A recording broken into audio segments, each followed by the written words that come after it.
Welcome to California Highways Route by Route. This podcast explores everything about the numbered highways in California, from Route 1 along the coast to US 395 along the Sierras, from Route 8 in the south to Route 161 in the north. Brought to you by the California Highways webpage and Gribble Nation. I'm Daniel Fagan. I do the California Highways webpage at www.cahighways.org. I'm Tom Fear. I'm one of four admins on GribbleNation.org. Usually I'm the one writing about California and stuff like the subject of this episode. This is episode 4.14, a bonus episode on New Idria Road and Heights Cove Road. This is an interseason bonus episode for season 4. Bonus episodes provide us time to write the episodes for the next season while allowing exploration of highway-related topics that are not specific to a numbered state or county route. Past bonus episodes have explored the fast-track tolling system, the auto trail system, and various historically significant routes. We've had discussions with the people involved in highway-related activities, including a talk with the archivist for LA Metro. You can find the bonus episodes on our website or in the Spotify archives, and you can look them up and you'll probably find something of interest. I always find the fast track one really interesting because it explains a lot about the fast track system. And I know a lot of folks liked the talk with the archivist at LA Metro. This bonus episode is about the corridors of the New Idria Road and Heights Cove Road. Both of these historic highway corridors lead to mining in Central California. This episode is based off of blogs released on Gribble Nation during October 2025 and May 2026. New Idria Road and the Quicksilver Mines of New Idria. New Idria Road is an approximately 21.5-mile rural highway located in the Diablo Range of San Benito County. From Panoche Road to approximately 20.6 miles to the south, the corridor is maintained as the paved San Benito County Road 107. The remaining approximately 0.9 miles to the New Idria ghost town are no longer maintained and have eroded into a high-clearance dirt roadway. Upon reaching New Idria, the roadway continues south as Clear Creek Road, which passes through the Bureau of Land Management-owned Clear Creek Management Area, previously Monterey National Forest. For most of the history of Spanish Las Californias and Mexican Alta California, the presence of cinnabar was widely unrecognized by the European settlers. Cinnabar is the bright scarlet to brick red mineral form of mercury sulfide. It is the most common ore used to extract elemental mercury and has historically been ground to create the brilliant red pigment known as vermilion. Native tribes were aware of cinnabar deposits in the Santa Cruz Mountains near what is now San Jose, in addition to the Diablo Range at what became the New Idria Mercury Mine. The first Europeans to discover the Ohlone cinnabar deposit at Mine Hill in the Santa Cruz Mountains was Secundino Robles in 1824 during the Mexican period of Alta California. Robles, not recognizing the significance of his find, attempted unsuccessfully to mine for gold and silver with several business partners over the following years. In 1845, Mexican Army captain and geologist Andres Castillero proved that the red rocks at Mine Hill contained quicksilver, that is, mercury. Castillero filed a claim during November 1845 with the Mexican government for the Santa Clara Mine. The earliest settlement at the Santa Clara Mine was Spanish Town, which was plotted in late 1845. In 1846, Castillero sold some of his shares to the Santa Clara Mine to English investors Baron Forbes and Company after being recalled by the Mexican Army due to the Mexican-American War. The then new English investors renamed the mine to New Almaden, which is a reference to the Almaden quicksilver mine in Spain. After the Mexican-American War, the New Almaden mine became part of what would become the state of California. The New Almaden mine spiked in importance due to the onset of the California Gold Rush, after the finding of gold at Sutter's Mill was announced to the public. Mercury was an essential product used in the assay process for most of the mines in California during the Gold Rush period, and would ultimately see the New Almaden mine become the largest producer in the world. In 1851, a group of investors raised $9,000 to launch the Aurora Silver Mine at San Carlos Creek, near the northwest flank of San Benito Peak in the Diablo Range. The once promising strike turned out to be a disappointment. as what the miners thought was silver was actually a large seam of chromite. Chromite is a dark metallic oxide mineral, chromium and iron, that serves as the only commercially viable source of chromium. It is primarily used to produce stainless steel, high strength alloys, and corrosion resistant coatings. Of course, they likely didn't know that, because chromium didn't really become important until the 20th century. As work continued, a large deposit of cinnabar was discovered near the Aurora silver mine in 1854. A claim was filed formally for the new Idria mercury mine on March 20th, 1854. The additional source of mercury was welcome at the height of the California gold rush, which led to a boom along San Carlos Creek. The then new boomtown was named New Idria in reference to the Slovenian mercury mining town Idria, which I think I'm pronouncing that right, which was then under Austrian control. The new Idria mercury mine incorporated in 1858. The mine saw little production during the first year of operation. During the early days of New Idria, it was primarily supplied from the nearest major town, San Juan Bautista, 73 miles to the northwest. Miners and supply wagons would traverse Pinoche Pass through the wilderness of the Diablo Range. The roadway from San Juan Bautista to New Idria would form much of the basis for modern Panoche Road and New Idria Road. Through much of the early history of New Idria, ownership of the mercury claims was highly contentious. At one point, there was approximately 30 filed counterclaims over ownership.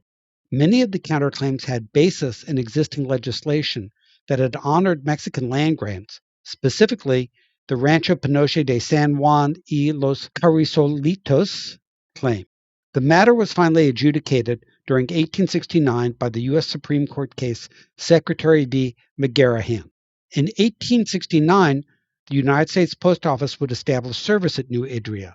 The increasingly prosperous mine would largely spur San Benito County to split off from portions of Monterey County, Merced County, and Santa Cruz County on February 12, 1874.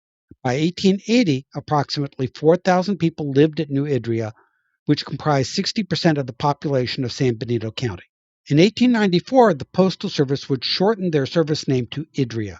In 1896, the New Idria Quicksilver Mining Company, out of Wyoming, would purchase the New Idria mercury mine, and by 1900, New Idria surpassed New Almaden as the largest producer of mercury in the Western Hemisphere. In 1920 and 1923, the New Idria Quicksilver Mining Company went into receivership. The receivers would rebrand as New Idria Mines Incorporated in 1923. Through a series of transactions in 1936, the mines of New Idria were purchased by Nevada investors, who reverted back the name to New Idria Quicksilver Mining Company. In 1951, the New Idria Quicksilver Mining Company would rebrand again, this time as the New Idria Mining and Chemical Company. Following World War II, there was increasingly less demand for products utilizing mercury. Mercury had been found to have numerous negative health consequences. In particular, it was found to be especially dangerous to aquatic life. The 1974 Clean Water Act, which was enacted on October 18, 1972, was largely the final nail in the coffin for major producers in the American mercury industry. The mines of New Idria and the New Idria Mining and Chemical Company, which shuttered production in 1972 due to low demand. Between 1854 and 1972, the mines of New Idria produced 4,336,672 pounds of mercury. Taking inflation into account, these products would be worth approximately $1.5 trillion today. On January 4, 1974, the Idria post office closed. The auction of the 2,000-acre property of New Idria was announced in the May 12, 1974 Fresno Bee.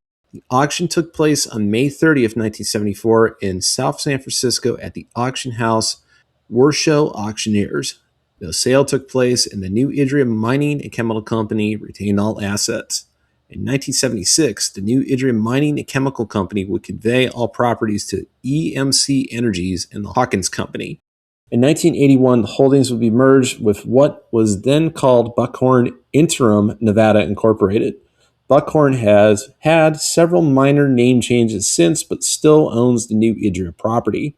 During 1986, the Futures Foundation would begin a lease of the New Idria property and establish a drug rehabilitation facility at the site.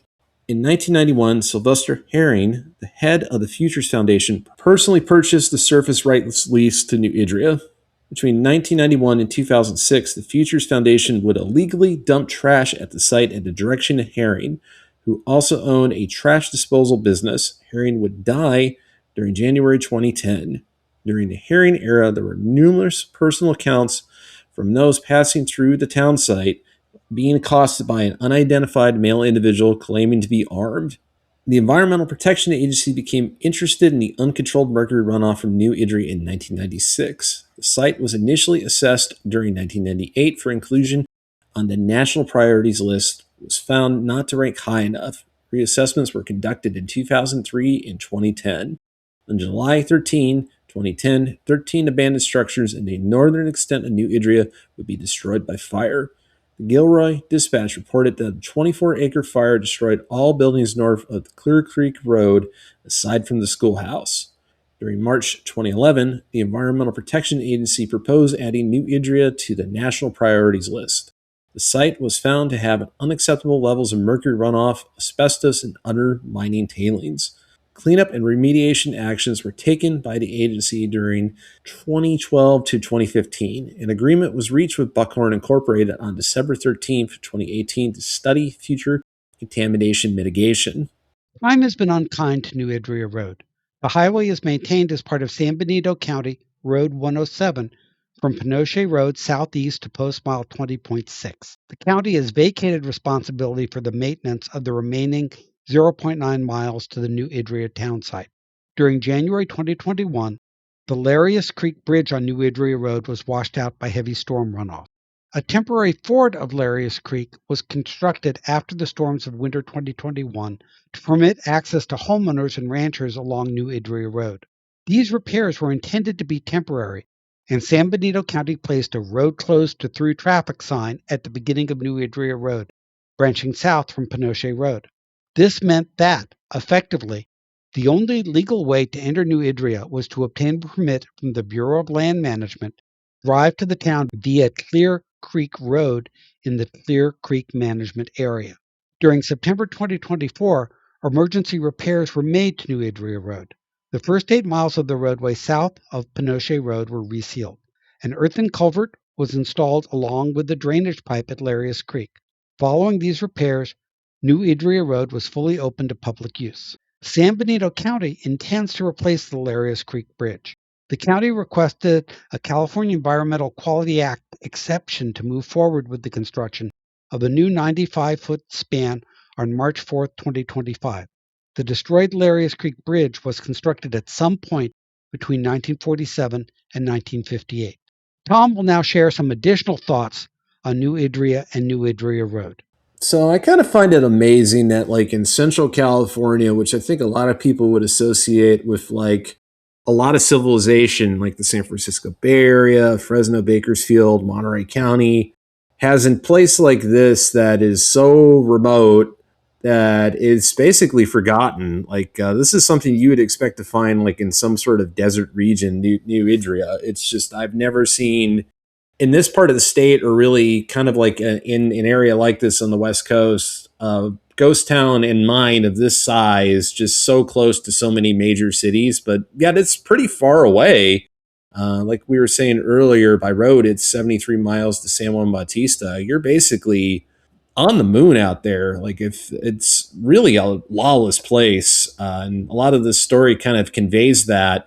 You have a guy who's leasing the property for some drug rehabilitation thing. He's just dumping his trash out there, and you have uncontrolled, at least in past, mercury runoff.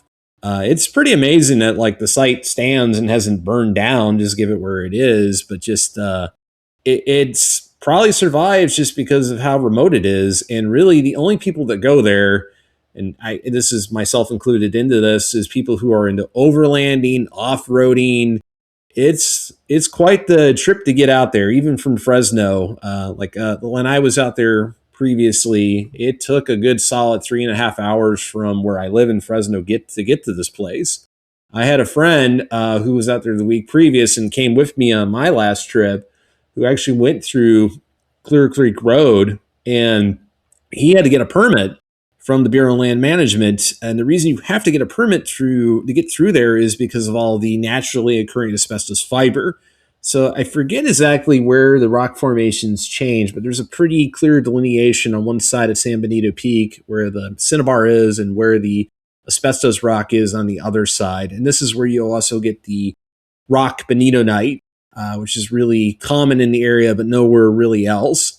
So it's a really fascinating area just in general. And the town site is pretty amazing. And a lot of it isn't fenced off. I mean, you don't want to go in these buildings because of like hantavirus or the roof collapsing. But, like if you have a drone or something and you have a high clearance vehicle, you probably don't even need four-wheel drive to get down there on New Idria Road unless it's been raining heavily. It's probably worth your time to see if this is something that you're interested in.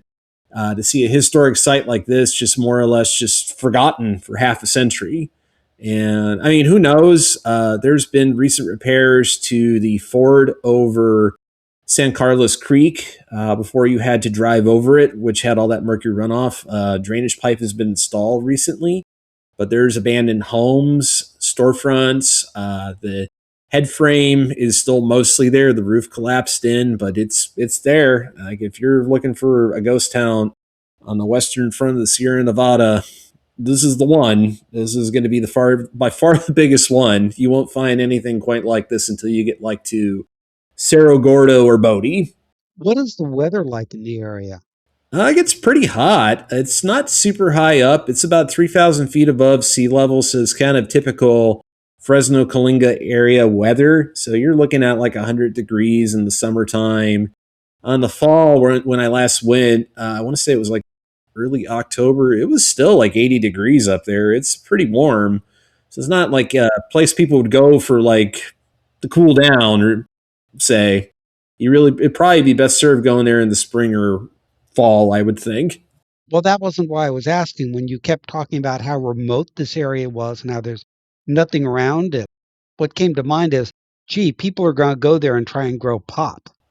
And that can make things dangerous. And I was curious whether the area has any evidence of that. No, really, honestly, I think this is so remote that I think it would even deter somebody that was trying to illegally grow pot. Okay. It's that remote. Moving on to Heights Cove and the gold mines on the South Fork Merced River. Heights Cove Road is an approximately 7-mile rural highway corridor located in the Sierra Nevada range of Mariposa County. As presently configured, Heights Cove Road begins as a paved roadway at Double Eagle Road in the neighborhood of Mariposa Pines. Heights Cove Road north of Mariposa Pines becomes Sierra National Forest Road 03S02 for approximately 2 miles, and the off-highway vehicle trail 19E200 for another 4 miles to the town site of Heights Cove. Heights Cove, also known as Height Cove and the possessive form of Heights Cove, is a ghost town located on the South Fork Merced River. The mine was discovered by prospector John Height in 1861. Height and his partners would commission construction of a mining tunnel and a 10-stamp mill in 1863. We're not talking postage stamps here. In mining, a stamp mill was a massive piece of industrial machinery used to crush hard rock ore to extract valuable metals like gold, silver, and copper. The term stamp refers to the mechanized, heavy iron weights that are lifted by a rotating camshaft and dropped repeatedly onto raw ore. The mine and 10-step mill at Heights Cove quickly grew into a small community with a rising economic profile in Mariposa County. Heights Cove was initially only accessible via foot trails. On February 8, 1864, John Height would petition the Mariposa County Board of Supervisors to construct a public roadway to his mining community. Heights Cove Road was commissioned to be constructed north from the Yosemite Road, which is now Route 49 near Bootjack. The roadway followed the general course of Snow Creek north from Bootjack to the community of Dara. From Dara, the roadway continued northward, skirting just east of Portuguese Ridge, past Skelton's Ranch, which was later renamed to Jerseydale. From Skelton's Ranch, the road to Heights Cove descended rapidly to Heights Cove town site at the South Fork Merced River. William J. McCann would purchase the Heights Cove General Store by a sheriff's debt sale in 1866. The original footbridge at the South Fork Merced River was destroyed by floods in 1867. McCann would spend $600 to rebuild the footbridge structure in 1868 and would toll it with Mariposa County's approval. Heights Cove briefly obtained post office service in 1868. The original service run was short-lived and was shuttered in 1869. On December 12, 1871, McCann would petition the Mariposa County Board of Supervisors to recognize the mining trail north of Heights Cove to the Merced River as a public highway. The mining trail is still managed by Sierra National Forest as the Heights Cove Trail south of Route 40 at Incline. The trail connecting Heights Cove to the Merced River would be extended east of the Yosemite Valley during 1872 and 1873. The May 9, 1873 Mariposa Gazette announced toll rates on the trail from Heights Cove to Yosemite Valley were fixed at 50 cents for pack animals, 25 cents for pedestrians, and $1 for horseback riders. Heights Cove would eventually grow large enough that a 20-stamp mill was constructed. The community would obtain a post office for the second time in 1878, which provided a different type of stamp, postage stamps. The service would last until 1889 until shuttering. The community would obtain post office service for the final time between 1901 and 1902. Following the final decline in mining activity in Heights Cove, the community would quickly dwindle to an abandoned ghost town. The community was far too remote and hard to access to remain viable after the economic engine ceased. Much of the Heights Cove Yosemite Valley Trail would be functionally replaced in 1907 with the commissioning of the Yosemite Valley Railroad. The Heights Cove and South Fork Merced River footbridge would be consumed by a forest fire in 1924. All that is left of the community today is Heights Cove Road and numerous mining ruins. During the late 20th century, the neighborhood of Mariposa Pines would be constructed along Heights Cove Road. Currently, the Mariposa County maintained portion of Heights Cove Road begins at Double Eagle Road in Mariposa Pines. Mariposa County maintenance extends to the northern neighborhood boundary and enters Sierra National Forest. Within Sierra National Forest, the initial 2 miles north of Mariposa Pines is maintained as Forest Road 03S002. Heights Cove Road north of Caroline Mine Road, Forest Road 03S002C, is maintained as an off-highway vehicle road designated as Trail 19E200. The off-highway vehicle segment of Heights Cove Road is approximately 4 miles long and terminates at the South Fork of the Merced River across from the Heights Cove town site. According to the Forest Service interactive map, the off-highway road vehicle segment has sustained grades of 10 to 12%, is open to cyclists and hikers all year, and to motorized traffic from March 1st through January 15th. In other words, it is closed from January 15th to March 1st. Tom has some additional thoughts on Heights Cove Road. So, explaining some Forest Service terminology. So, what's kind of neat about like Sierra National Forest, Sequoia National Forest, and some of the nearby forest, and it's not every national forest out there, but if you're familiar with townships and ranges, you can find a pretty easy way to tell where you are in that forest, because always the first two numbers are going to be the, I want to say, range. Sometimes I get them backwards. So that's the originating range where the road begins. So like 3S, so 3 south. I could have them backwards, but not 100%. So you have 03S, then you have the number, which on some maps it shows as 002, on others it shows as 02. So 02 is the actual road number. So then you had the O2C, that's the third spur of Heights Cove Road within Sierra National Forest. So if you're ever on a Forest Service road and you see like spur X, you're pretty deep into a very long roadway, more than likely. Some national forests, they actually signed forest routes with highway reassurance shields with a number. Sierra National Forest actually does that. They actually base them off the road number. So like Sky Ranch Road, for example, is 06S10, but it's signed as Forest Route 10. So if you're ever kind of like looking around a forest, it's kind of what's usually going on with like the numbering grid system. There's a very pretty well laid out system. If you know what you're looking at, it's very easy to navigate. Isn't necessarily easy to navigate the roads, but it's pretty easy to figure out where you are. If the numbers cross ranges, do they change number, or is it just based on the origin point of the road? It's based on the origin point.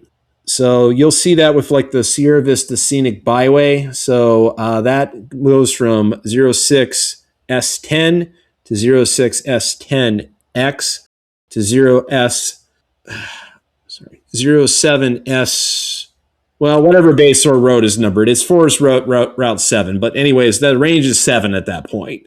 And it keeps going eastward to Minarets Road, which is even further. I think that starts when range 8. That's a good example where you'll kind of see like that transition kind of keep going.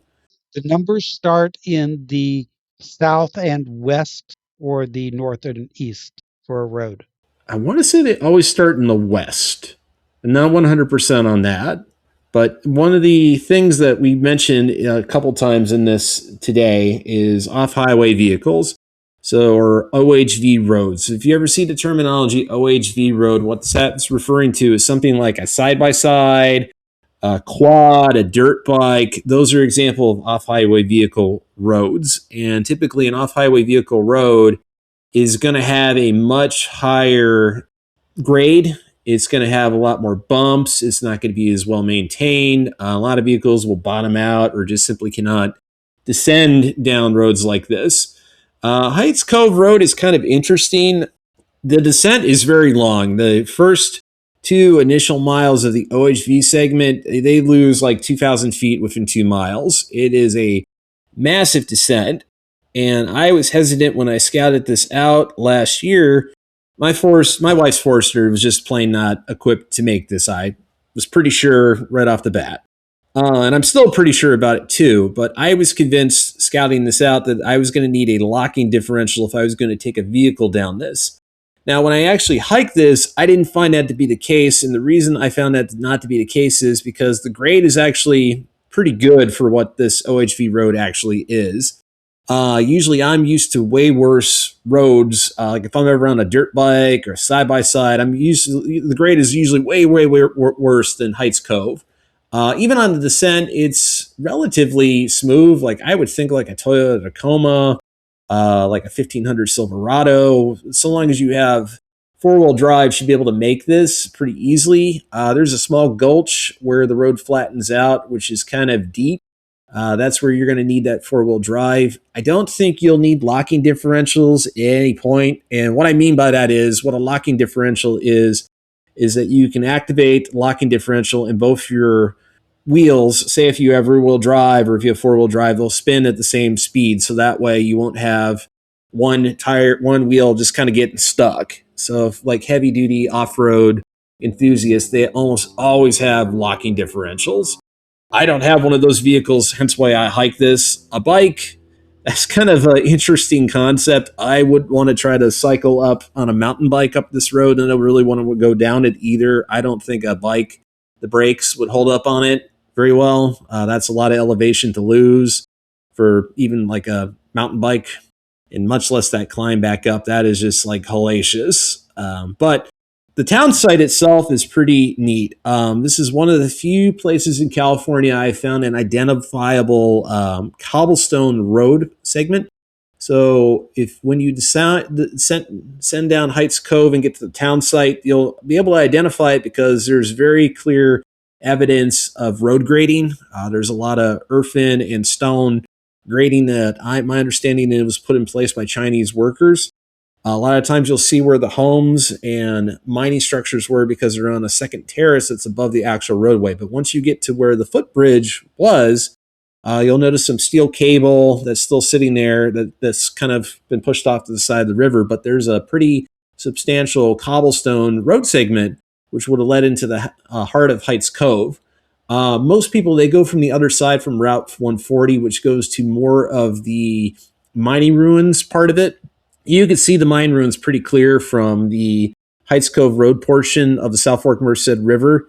You wouldn't want to cross it in the wintertime. I can't recall what the rate of the water flow was, but it was very high. It would wash a person away pretty easily.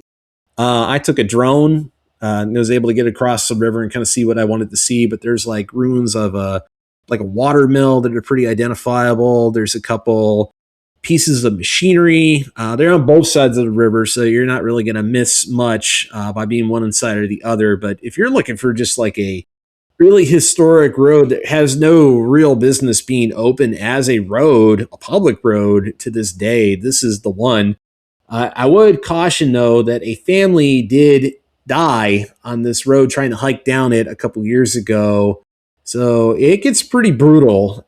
Even when I hiked it in the spring, it was still 80 degrees. That's no joke coming back up that. And two friends with me, and we brought in a lot of extra water, and it was a struggle getting back up. We knew it was going to be, but I wouldn't want to try this in like 100 to 5 degree weather. Some guy from Michigan, I guess he didn't believe the narrative behind what had happened with those fatalities. He almost got himself killed trying to do this same road himself, and had to be helicopter rescued by Fresno PD, actually. But if you really, really like historic town sites and historic roads, I'd really recommend this one, but know what you're getting into first, because it could be quite the challenge. On our next episode of California Highways, we'll be discussing the history of the Gribble Nation webpage. The Highway Hobby page celebrated its 25th anniversary early this year. Our special guests will include Gribble Nation admins Doug Kerr and Adam Prince.